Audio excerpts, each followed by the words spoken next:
Hello, this is the headlining news across the East African region from Kenya. Now, Kenyan opposition leader Raila Odinga has been warned by the camp of the country's deputy president, William Ruto, to stop acting as if he is a co-president with Uhuru Kenyatta.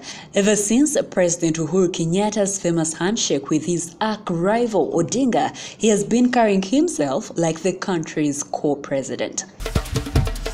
News from Tanzania. Tanzania's President John Pombe Magufuli has ordered the Foreign Minister Augustine Mahiga to urgently make reforms to enhance efficiency in the ministry.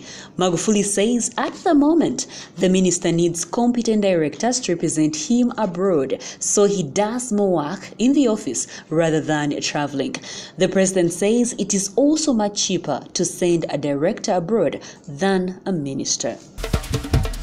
News from Uganda. Ugandan University Dawn human rights activist and researcher Dr. Stella Nyanzi has regained her job at Makerere University, from which she was suspended last year for insulting the country's First Lady. The university ought to have concluded its investigations in months, but a year later it hasn't, necessitating the reinstatement of Dr. Stella Nyanzi.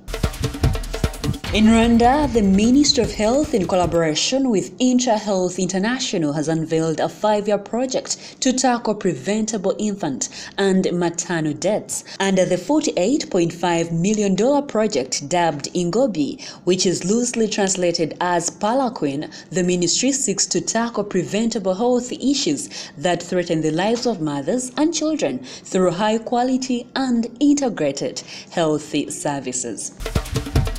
From Burundi, aid groups are decrying Burundi's decision to suspend non-government organizations amid ongoing concerns about human rights violations in the country. Now, the action by Burundi's National Security Council stops the work of groups such as Doctors Without Borders and Catholic Relief Services, both of which deliver vital health care to some of the country's most vulnerable people.